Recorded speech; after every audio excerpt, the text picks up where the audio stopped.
Good afternoon, and welcome to another scene for the Living World of Darkness, Changeling the Dreaming Venue.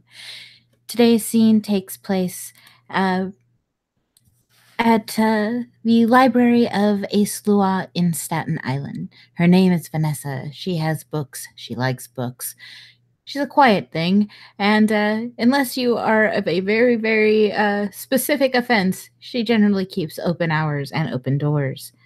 Luckily, Nathaniel, a young Slua who's been looking for guidance and generally finds it at a much louder volume than he himself speaks, is now going to perhaps seek the company of one of his own kith. Nathaniel, what are you doing? Nathaniel will stand in front of the library, kind of lost, as he looks at the doors. They are, in fact, wooden doors to the library. Would he knock or just open it?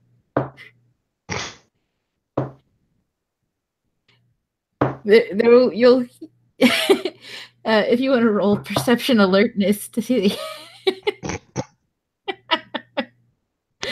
but if not, you can just wait. There are footsteps heading in your direction or towards the door, and slowly the door will open and a very confused face will peer out of the open door. Yes? Hello. Hello. You knocked? She said, she opens the door more. I did, yes. You don't have to knock for a library.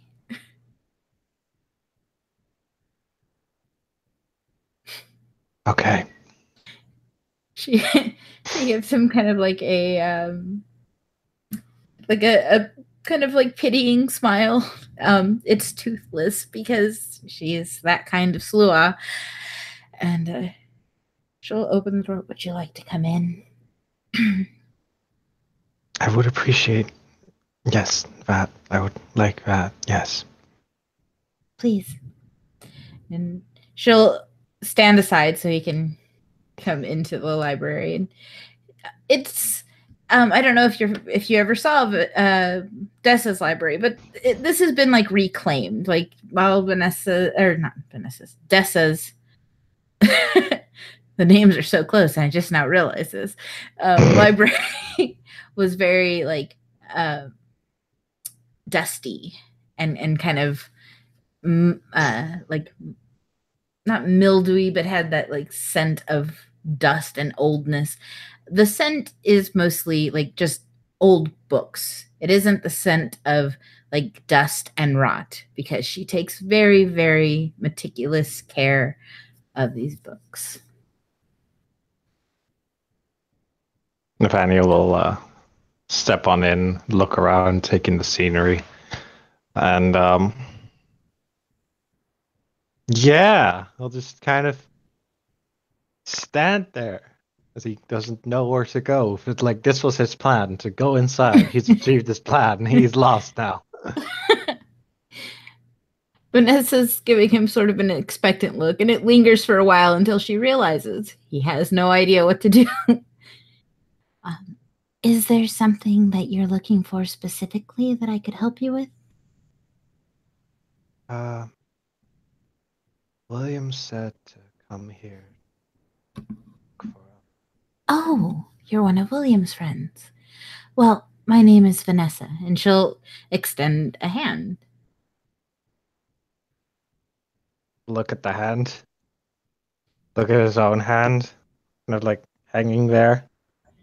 I hope you take no offense. I'd rather not touch. Oh, of course.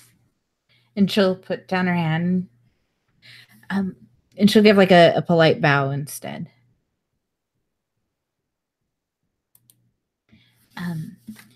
Do you have a name? Nathaniel. My name is Nathaniel. Well, Nathaniel, welcome to my library.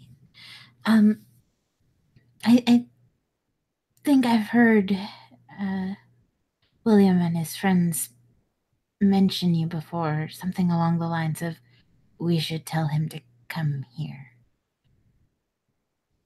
So I'm glad to see you finally made it. I forgot until he reminded me. Ah, well, please come in. Make yourself feel more at home. And she'll gesture to the library. And the library, it's filled with like very old books. There's like nothing like new print or like, mass produced paperback. These are like carefully curated books, largely about like um the dreaming and magic. Um Specifically like arts, if we're talking magic. Um like old methods and stuff like that. Up front, there's like more typical books that you like one would expect, like general research and stuff like that. Um, but there are other books further back in the library, and it's a lot darker back there because harsh light can damage her books.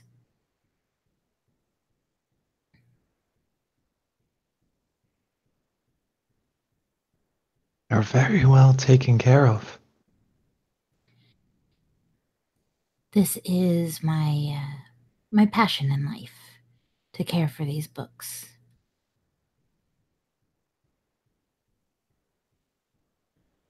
You have a good passion. Thank you. It it serves well. Um, I find that people who guard knowledge generally are trying to keep others from rising up to meet them. I like to consider myself not a guardian, but a guide. A helping hand. I see. Exactly. Or a helping page in this particular case. She looks at all the books. um, would you like to take a look around, perhaps, instead of just standing? Maybe make yourself more acquainted and comfortable with the library. Yes. Yes, please. And she'll make the first gesture she makes is to, of course, the front area. And this is where the basic research is, the sort of things people often need to research quickly and in a hurry. Things like um, bunks and basic cantrips. Lots of creative minds have decided to put these things to pages.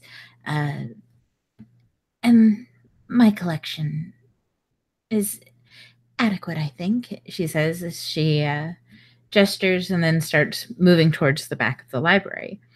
And like I said, it gets darker, but it's not to the point where like you can't see. It's just, it's obvious it's kept dark to like keep like UV off of these very, very old books.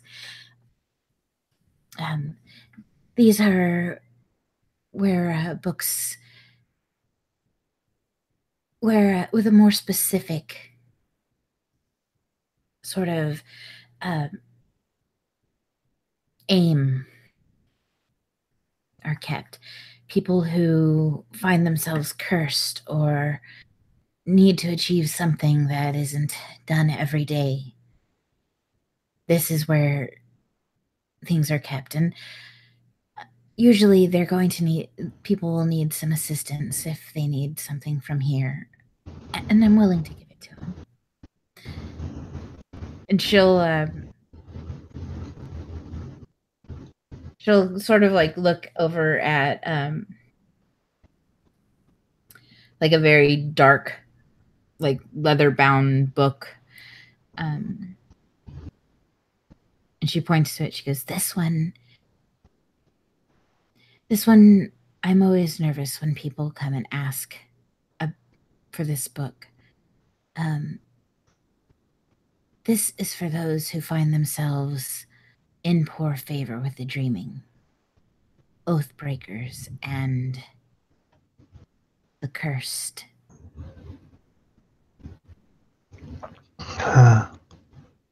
Interesting. They have books about that? Many people have found themselves on the wrong side of things and decided to guide other wayward souls out of the miasma. I keep it up here because, well, somebody who would find themselves in that position isn't somebody I want further in my library.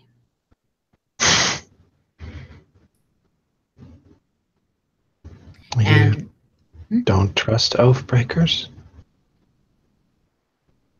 they make me feel very, very uncomfortable. We are creatures of the dreaming, and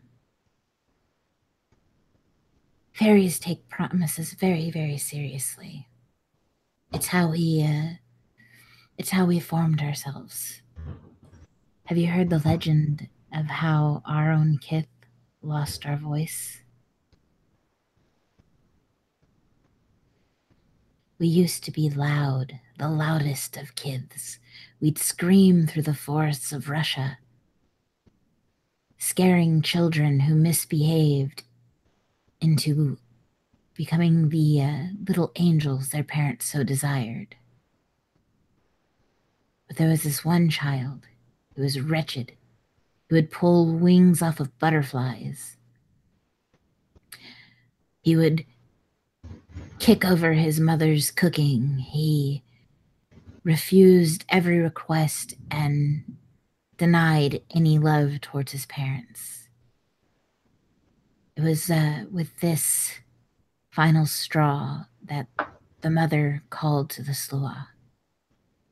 Now, we had promised to the dreaming that no matter what we did to these children, we would never actually harm them. And so we came to collect this boy, to scare some manners into him. And all night we screamed, we wailed, but he knew that all of our noise was just an idle threat. And then finally, one of our own, fed up with his wicked behavior and his sneers and his laughter, drew her sword and lunged, intending to stop just shy of actually piercing him. And she did, save for the very tip of her blade, which drew forth a drop of blood no bigger than the head of a pin. But that was enough. We had broken our promise to the dreaming. And from that point on, our terrifying wail was reduced to nothing but a whisper.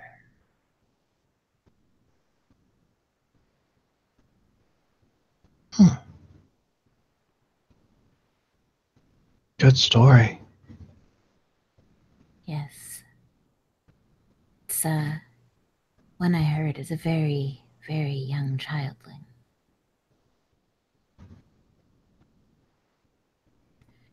But it serves to show how important keeping your word is.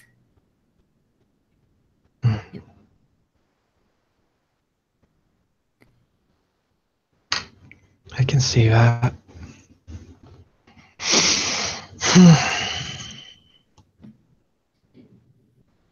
And she'll continue on, and you'll notice that the bookshelves start getting very narrow from this point on. They are not, like, the bookshelves are not meant for other, like, kids to walk through at this point. It's very much for the slua who can squirm around corners of Like exactly. that. Yes. Sort of oozing through the cracks. They become cats. Yes, pretty much. Like you can squeeze your head through, you can squeeze the rest through. Um, and so yeah, she's like making her way through these like very narrow pathways between the bookshelves, and she'll turn to Nathaniel, and this is where the books that are actually magic are kept. They there's a couple of books in between them because you can't let magic touch, or at least not these. They have minds of their own, personalities of their own. They can be used to open doors to other worlds.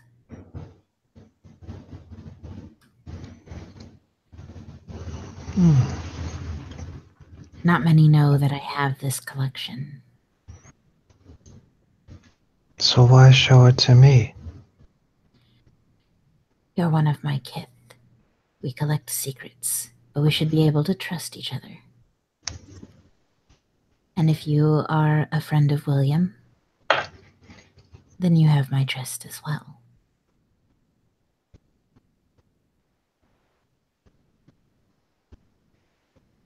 Hmm.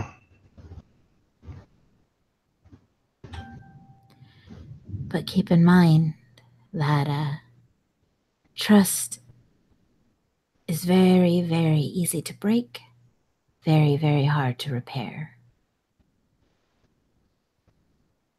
So, I'm aware of this. I'm merely thinking of the fact that someone would place trust in someone by the virtue of them knowing someone else.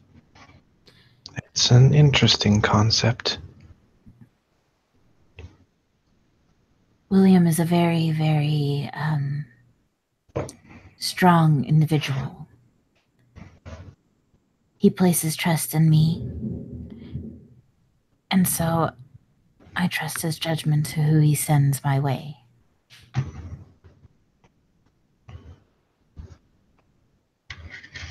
Hmm.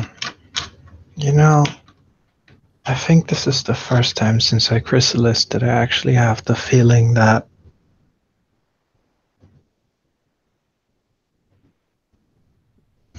no, it's not exactly true.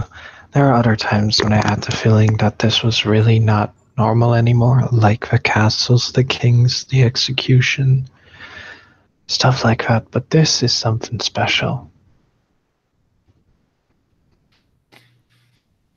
I I think we all manage to make our own places over time.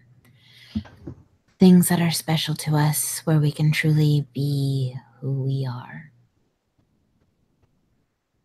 Do you like books, Nathaniel? I've never thought about it. I generally enjoy reading books or the contents of books that I enjoy. However, not like this. I've never seen them like this.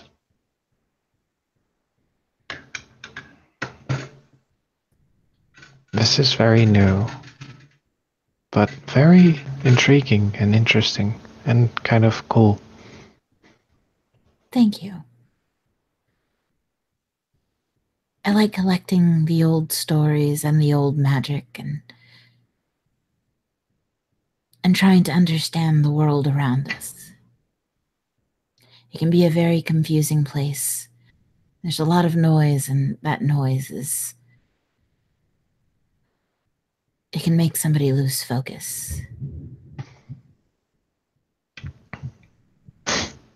At least we are quiet in all of this noise. Yes, with perhaps it was the shrieking that kept us from truly becoming what we are. And now that we are creatures who whisper. We can finally hear what's going on.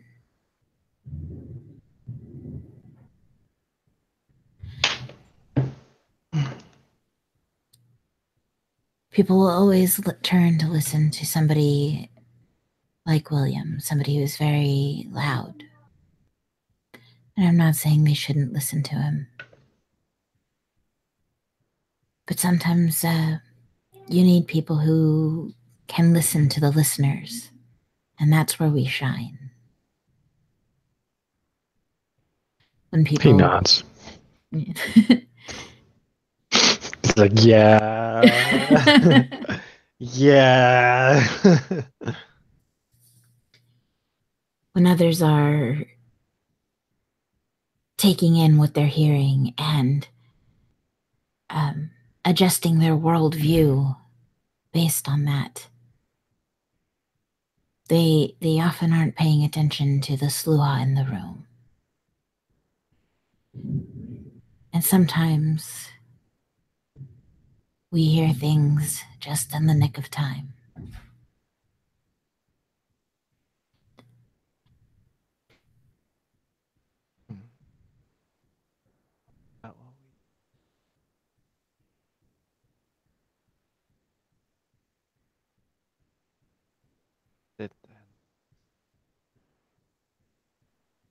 I can't hear you. Oh. Is that what we do? Do we sit and listen and give advice? Some of us. Some of us sit, listen, and give. Some of us sit and collect. Secrets, there are a lot of them.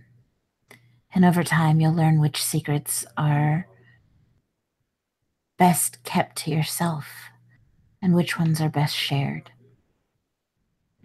People may say it's a very sinister outlook, but when you listen long enough, the truth is you learn that sometimes when you don't share every secret, things change. And that sort of ignorance to each other's secrets allows for wounds to be healed or perhaps changes to occur that would not have otherwise occurred. We can make excellent spies, but it takes somebody who knows how to listen to know what information should be shared. Do you know many secrets? I know a good amount. I've been around, I speak with people, they speak around me. You sort of learn to slip into the background where they no longer notice you. And while you do that, they continue to speak like you were never there.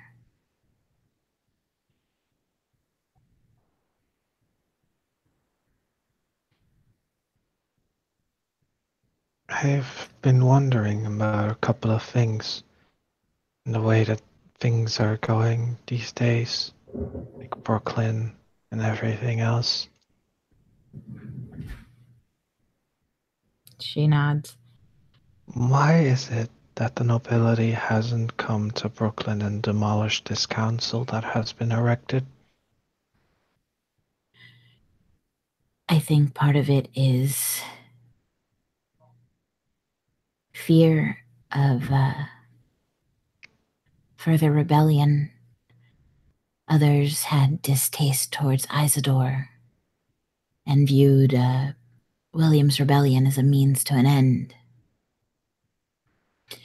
Still others, I believe, are biding their time, believing that these council members, because they are so diverse in kith and ideals, that they will be able to be brought down easier than a noble would be.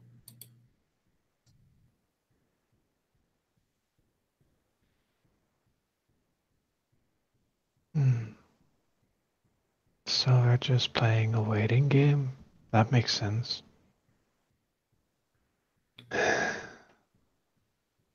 It's It one of. has. Oh, go ahead. Oh, no.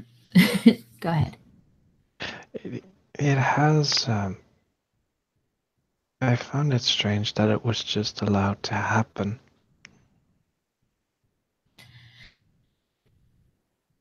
There was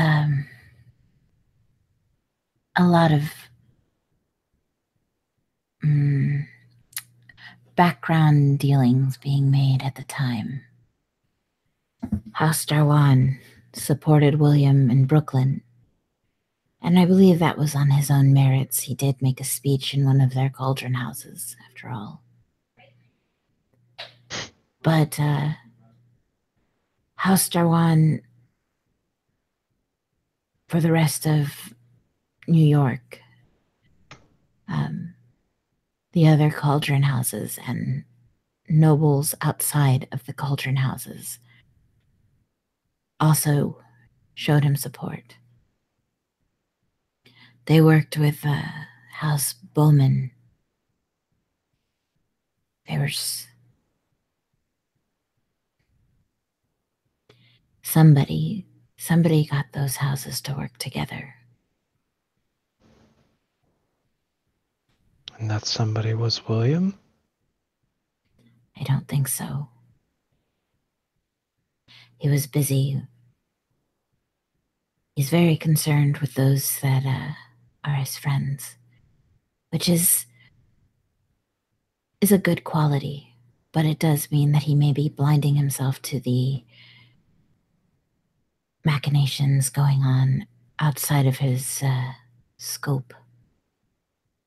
You don't say.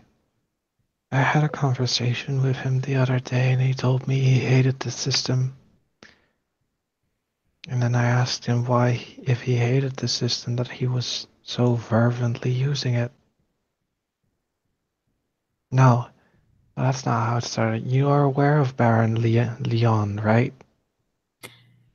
Yes, the William does lion. not like him. She gives this sort of like contemplative, like stroke of her chin. I can see how they would rub against each other wrong. I can see that too, and yet when I told William that they're also very similar, he didn't like that. I think if you told that to Leon, you would probably get a similar dislike. Most likely. But they are both men who see themselves leading others. I've gathered information as much as I could on both barons. I have to say that if we found ourselves under a threat of invasion, I would much prefer Leon at the helm than the butterfly. Why is that? She is one who prefers to negotiate, to find a middle ground to make sure all are represented. And while that sounds very lovely in a liberal mindset, I fear that should darker creatures come knocking at our doors, she would petition us to welcome them with open arms, even as they slit our throats.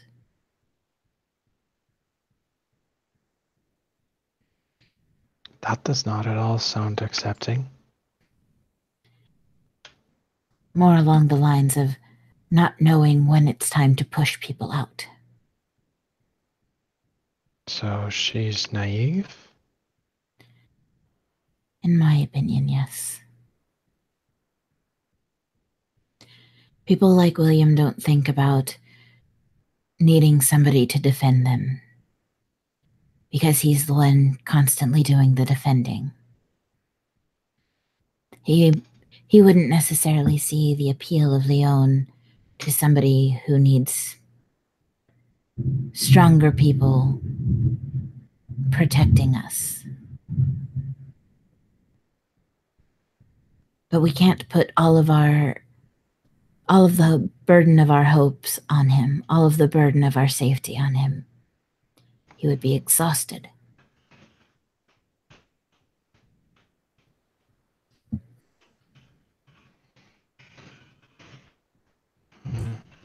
I've heard rumors of what Leon can do. Unfortunately, since I have not seen anything with my own eyes, they are just that. But he keeps the arts he knows very well hidden, specifically for the element of surprise.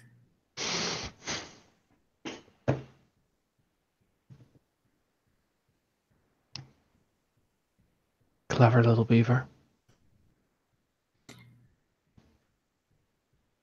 Well, lion. Clever little Yes. house cat in this case. House cat, that's what he's called. Is that what William calls him? Yeah. Seems appropriate from him. I've met Leon once. He was an interesting man. When you say interesting, do you mean? It felt like he was very sure of himself. He was the man, as it were.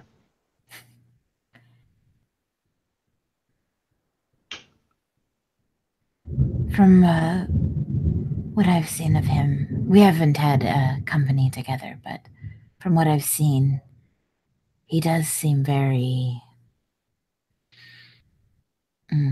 competent.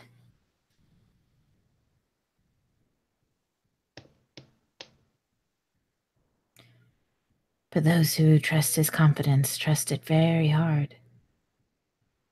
Did you by any chance see any of his goodwill ambassadors on Beltane? Nope, I don't get out much. They, she gives like a smile. He sent out people to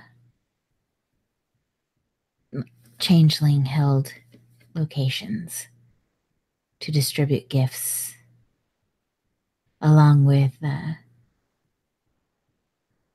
a good word about him. Mariposa did the same. And she'll like hold up a finger and like she starts like walking towards like a counter closer to the front of the library and returns a moment later holding like a little hand-blown glass bottle and some butterflies, like they're pins.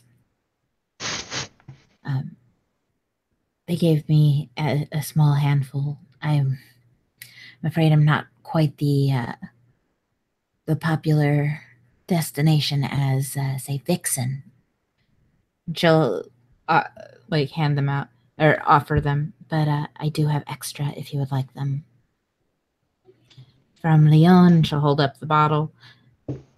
This is, I believe, wine from the grapes of wrath.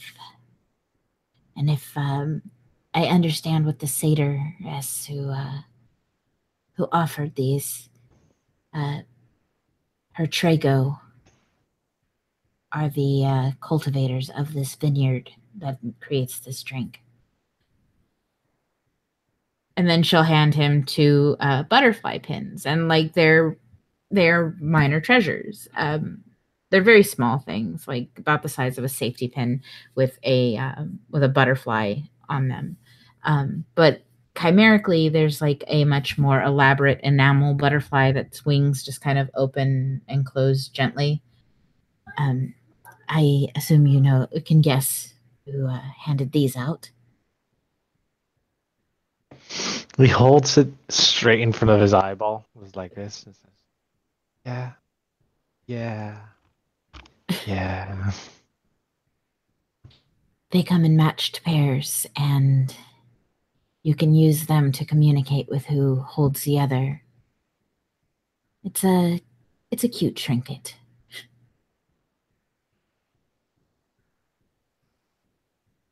Seems like it was made with a specific purpose in mind. Well, they were handed out on Beltane, so I think the intended theme was like whispering sweet nothings to your significant other or something along those lines.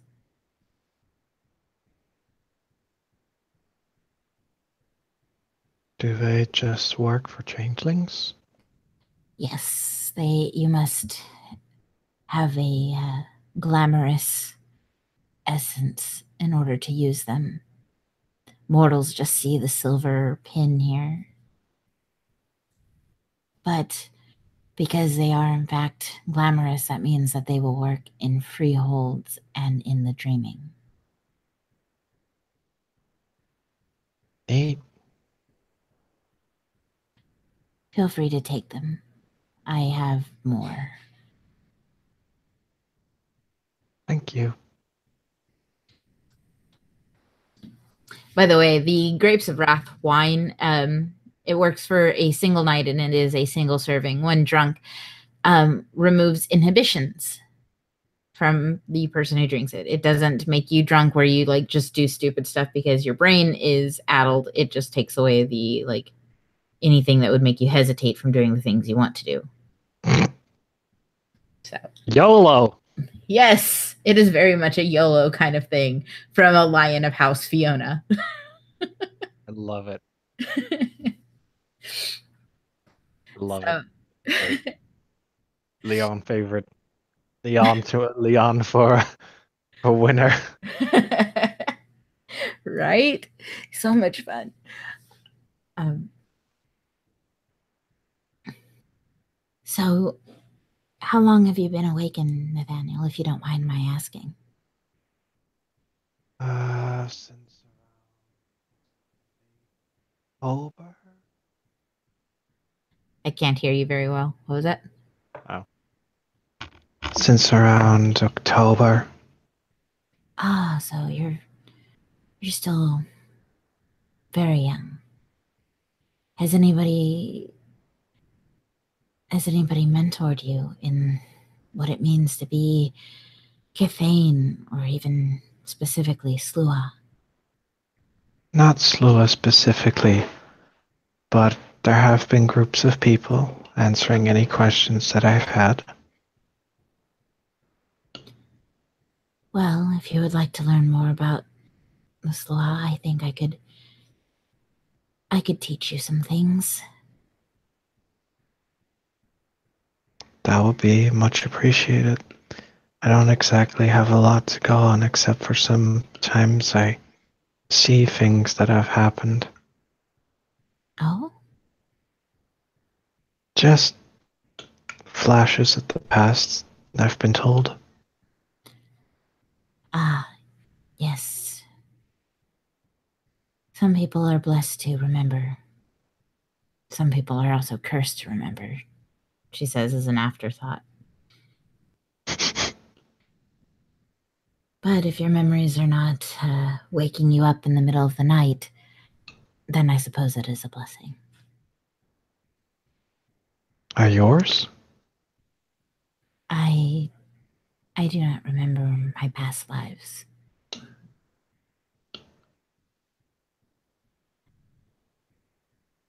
The only concrete thing that I've gotten so far is that I've once went with another name, or a Fey name. That's what they called it. Oh, do you share it openly or do you keep it close? I I don't know what its importance is. Well, it's different than a true name, but some Some of us, even having our Fey name known, find ourselves vulnerable to those who would use them against us. But if you do not suffer from that sort of strong Arcadian vibe, she says, just sort of like trying to figure out how to word echoes to somebody who might not understand it. If you have that sort of connection to what we really are, stronger than others, you may find yourself vulnerable. And those people tend to modify their names or only give part of the name. But once you are informed of your true name, your name that defines who you were when the dreaming birthed you, you hold on to that one as tightly and as quietly as you can. Because that name makes you vulnerable.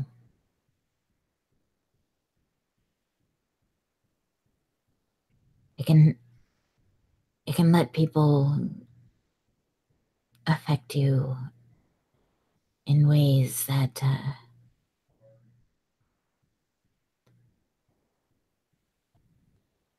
only the dreaming sees these days. Nasty. She nods. There are some who give their true names to their paramours or their loves, usually in that sort of belief of they will use magic to make me stronger. And that is an ideal.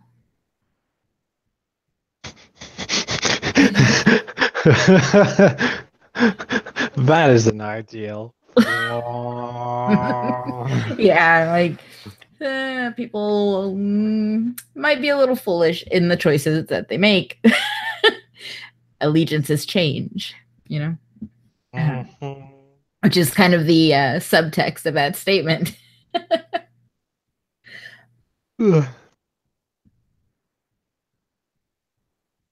Yeah, no. I wasn't planning. True name. I can't hear you Nope. again. God damn it. Every time I curse, it comes up. But every time I don't. Ouch. It's the Slua curse, man. Blew a curse. It totes it.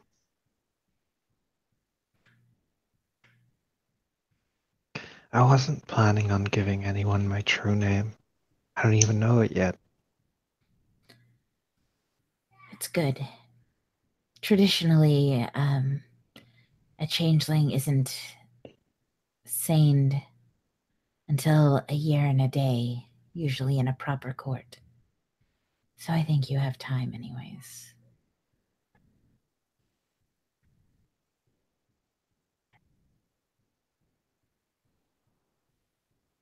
Good.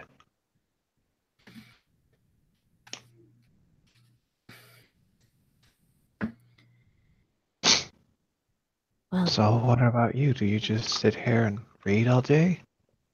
well, no, she says, this kind of with like a quirk of the eyebrow. I, No. I, No.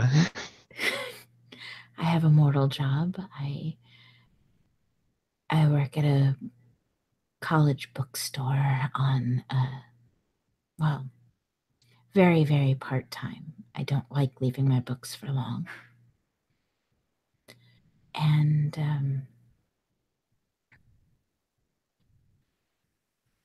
I also have been known to help people adventure into the dreaming.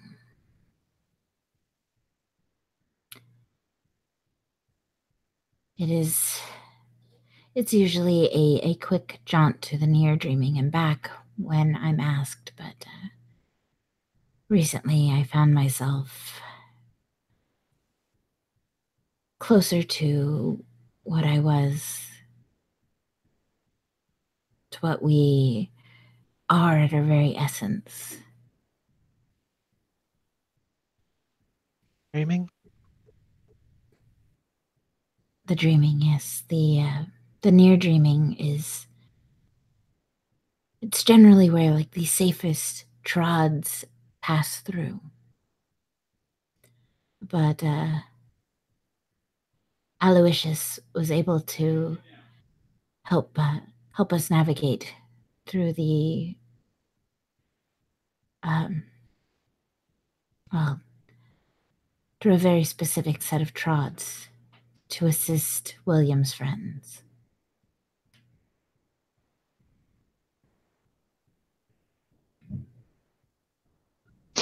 That must have been quite something. It was. I think someday I would like to go back. I do not remember much of it, but I I do remember this, that coming back, it felt as though I was being stiffened. We're much more fluid, even for what we are in the dreaming.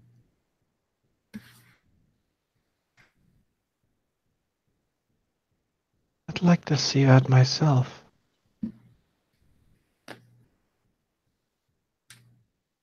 Well, I think that can be arranged in the future then. Because going there is not something that should be done on a whim. It's very hard to convince yourself to come back to this world. If it hadn't been for William, I'd still be there. Hmm.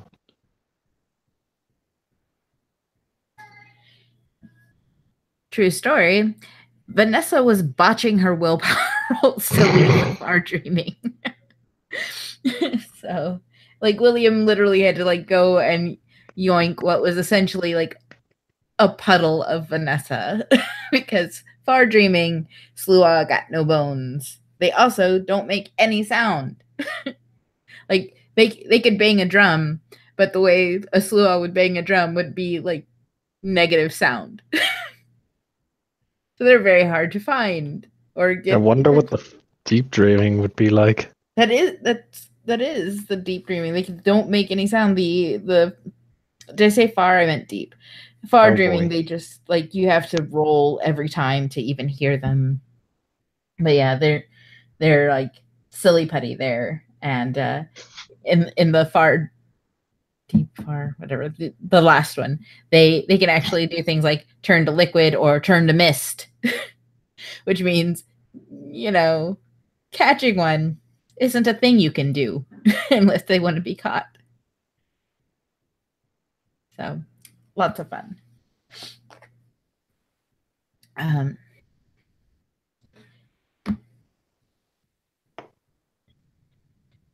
if you'd like to look at some of the books, though, I feel free to peruse and make yourself comfortable. It's good to see Okay. more of our kith about. You're the first other one I met. Really? Mm-hmm. Well, it is a pleasure to meet you then. It is. Good to meet you. She'll Am I give. allowed to look through the books of magic? Yes, just make sure that you don't. Are you talking about the far ones, like in the Slua section? Yeah. Yeah, just don't let them touch each other when you put them back. He'll nod, give like a firm nod. Yes, ma'am. Kind of nod. And she'll give like a polite nod back, and she goes back to like the maintenance of the shelves of books. She's very fastidious about the whole thing. Fastidious. Yes. Yes. Death. So, is it all right if we end the scene here? Yep, that's fine. All right, great. So here's where we're going to end our scene. Thank you, players, for playing. Thank you, watchers, for watching, and we'll see you next time.